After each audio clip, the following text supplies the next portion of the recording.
விளக்கு ஏத்துறது பல கோடிக்கணக்கான மக்கள் வீடே இருண்டு கிடக்கு. அதுல விளக்கேற்ற வழி கிடையாது. எங்க முருகனுக்கு விளக்கேற்று திருப்பி 100 ஆண்டுகளா ஏத்தல. எங்க போயிருந்த இவ்வளவு நாள்? போன ஆண்டு முருகன் மாநாடு போடும்போது ஏத்த வரல. ஏன் வரலன்னா தேர்தல் இப்பதான் வருது, அதனால வராங்க. ஒரு அரசு நினைச்சிருந்தா ஒரு நொடி வேலை. 2 சமய பெரியவர்களையும் கூப்பிட்டு அவரவர் வழிபாடு, அவங்க வழிபடும் போது நீங்க தொந்தரவு பண்ணாதீங்க, நீங்க விளக்கேற்றும் போது தொந்தரவு பண்ணாதீங்க, போங்க. அரசு உங்களுக்கு எல்லாத்தையும் பாதுகாப்பா இருக்கும், நல்லபடியா போயிருப்போங்க. இது வந்து அவரவர் வழிபாட்டில் ஒருத்தர் தலையிட்டுக்கிறாதீங்க. இது ஒரு தாய் பிள்ளைகளா வாழ்கிற ஒரு நிலம்னு சொல்றதுக்கு எவ்வளவு நேரம் ஆயிருக்கும்? ஏன் செய்யல? நான் சொல்லும் போது யாரும் அதை எடுத்துக்கல. அதையே நீதிமன்றம் சொல்லும் போது போய் அரசு வருத்தம் தெரிவிக்குது. இந்த வருத்தத்தை எத்தனை ஒரு வருஷம் கழிச்சு கேட்கறீங்க? இந்த முறையும் வந்து நாம் தமிழர் கட்சி தனித்து போட்டியா, யாரும் கூட்டணிக்கு வந்தால் ஏற்றுக்கொள்வீங்களா? இப்படி ஒரு கேள்வியை நீங்க கேட்கறீங்கன்னா உங்களை என்ன செய்யலாம்?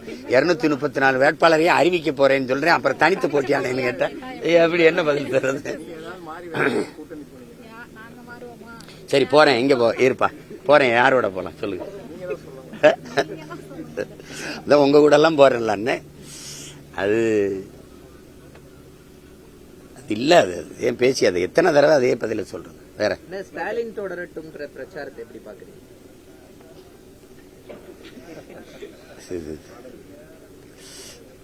தொடரட்டும், நாடு சுடுகாடா மாறட்டும்ங்கிறதா. வேற நம்ம ஒன்றும் சொல்றதுக்கு இல்லை. அதை விடுங்க. அது அவங்கவுங்க எல்லாருமே அவங்க ஆட்சியை தக்க வைக்க நினைப்பாங்க, இவங்க ஆட்சியை மறுபடி அமைக்கணும்னு நினைப்பாங்க. எங்களை மாதிரி பிள்ளைங்கள் வந்து இது ரெண்டையும் ஒழிச்சிட்டு புதுசா ஒரு ஆட்சி முறையை கொண்டு வரணும்னு நினைப்போம். அதான் இங்க நடந்துகிட்டு இருக்கு.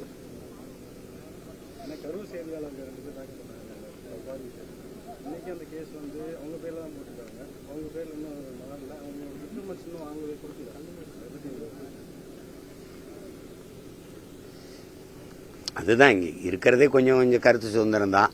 அதுலேயே செய்தியாளர்களை தாக்கி இது பண்றது, அவங்க கருத்தை சொல்ல விடாம கழுத்தை நெரிக்கிறதெல்லாம் வந்து மிகப்பெரிய கொடுமை. இதுல நம்ம சும்மா வெறும் வெற்றி சொல்லா வச்சிருக்கோம். கருத்து சுதந்திரம், ஜனநாயகம், இதெல்லாம் வந்து ஊடக உரிமை, ஊடக சுதந்திரம்லாம் சும்மா வெற்றி சொல்லா வச்சிருக்கோம். அந்த செயல் வருந்தத்தக்கது, கண்டிக்கத்தக்கது. அவங்க இப்ப அந்தப்பவே நான் அறிக்கை கொடுத்து அதை கண்டிச்சிருந்தேன்.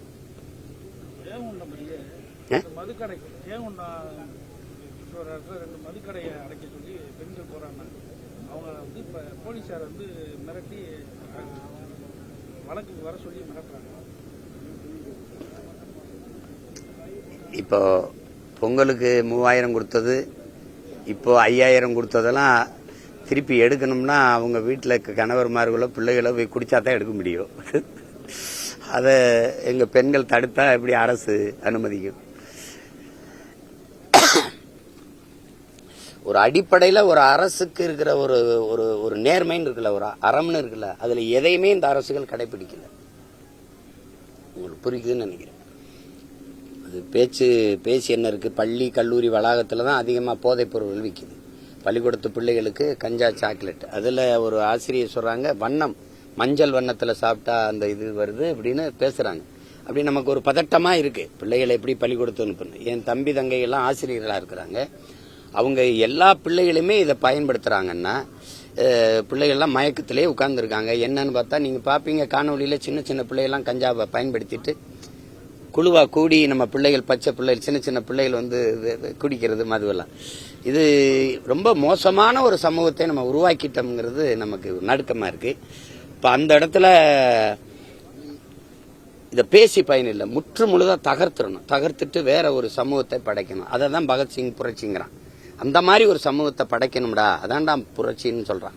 அதுக்கு தான் நாங்க போராடுறோம். என்ன எளிய பிள்ளைகளின் போராட்டங்கிறதுனால படக்குனது போய் சேர மாட்டேங்குது. அது மாறும்.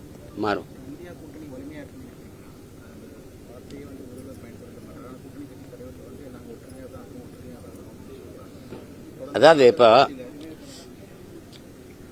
நான் நல்லா தான் இருக்கேன்னு ஒருத்தன் சொன்னான்னா அவனுக்கு ஏதோ பிரச்சனை இருக்குன்னு அர்த்தம். நாங்க ஒற்றுமையா தான் இருக்கோம். உள்ளுக்குள்ள ஏதோ பிரச்சனை இருக்குன்னு அர்த்தம். ஒற்றுமையா நீங்க இருக்கல இல்லையான்னு நாங்க கேட்கவே இல்லை. அப்புறம் எதுக்கு அது சொல்றீங்க? அப்ப ஏதோ பிரச்சனை இருக்குல்ல, புரியுதா? அதனால அது அவங்க பிரச்சனை.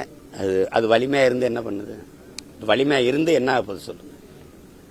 வலிமையா இருந்து என்ன ஆக போகுது சொல்லுங்க? ஸ்டாலின் தலைமை ஏற்கனவே மணிசங்கர்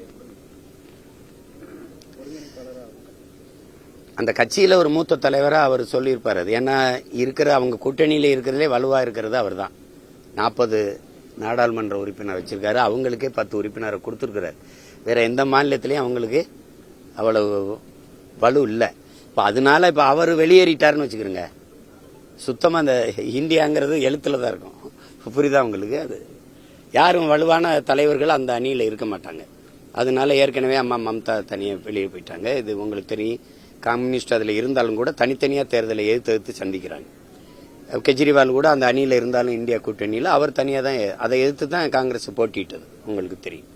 இப்ப அந்த மாதிரி இருக்கும்போது ஐயா ஸ்டாலின் அவர்களும் வெளியேறிட்டாருன்னு வச்சுக்கிறோங்க, அது அவ்வளவுதான். அப்புறம் இந்தியா கூட்டணி எங்க இருக்கும்? இப்ப இருக்கிறதுல அந்த கூட்டணியில வலுவா இருக்கிறது அவர் தான். அதனால மணிசங்கர் ஐயர் போல மூத்த தலைவர்கள் அது பேசுறாங்க. மாற்றுத்திறனாளிகள் போராட்டத்தில் நேற்று கம்யூனிஸ்ட் கட்சியுடைய மூத்த தலைவர் பாலகிருஷ்ணனுடைய மனைவி தாக்கப்பட்டிருக்காங்க. தொடர்ந்து அவர்கள் இரவு முழுவதும் இந்த பணியில அவர்களை கைது செய்யாமல் பேருந்திலே வைக்கின்றாங்க. இங்கே கொண்டு போய் தங்க வைக்கிறது அது ரொம்ப கொடுமையான போக்கு. போராடுகிற பிள்ளைகளுக்கு முதல்ல போராட அனுமதி கொடுக்கணும்.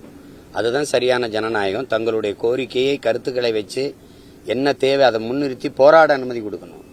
அடிமை இந்தியாவில் வெள்ளக்காரனை ஏற்று போராடணும் விடுதலைக்கு, அவன் போராடவாத அனுமதி கொடுத்தான். ஆனா விடுதலை பெற்ற இந்தியாவில் அந்த குறைஞ்சபட்ச ஜனநாயகமும் நமக்கு இல்லை, அந்த சுதந்திரமும் இல்லை.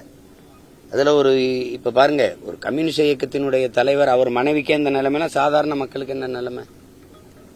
மாற்றுத்திறனாளிகள் என்ன கேட்கிறாங்க? எத்தனை காலமா இந்த கோரிக்கை வச்சு போராடுறாங்க?